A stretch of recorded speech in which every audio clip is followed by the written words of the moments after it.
Sabi niya, boss, scripted lang pala yung pinagsasabi ng pumunta sa'yo para ka lang tanga. Oo nga. Hindi, inaamin ko. Oo.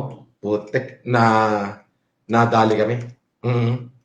Ay, talagang tunay na scam. Oo, na-scam kami rito. Oo. Hindi kasi ang pangyayari, hindi ko naman siya nakausap sa telepono.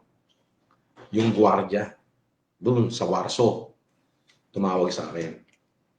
Boss, meron po ditong naghahanap sa'yo, galing raw ho ng Tondo. Makaawa Importante daw hong makausap ka niya, siya raw ho yung sumapak kay Makagago. Alam naman namin siya, hindi siya boss. Sabi niya, Hindi naman. Anong pangalan? Eh, anong pangalan mo? Sabi ni gwardiya. Oo. Sabihin mo, OG Sacred. Boss, OG Sacred daw ho. Sige, i-logbook mo dyan lahat. Tignan mo yung ID. I-logbook. Sabi ko, tapos i-guide mo rito sa kabilang subdivision. Di syempre, pinagpag ko muna. Baka ano eh. Pagdating sa kabilang subdivision, logbook uli. Abay, pagdating dito, 30 minutes na nakatayo dyan, naabangan ni Ian dahil kilala ni Ian kasi sa flip-top community to eh.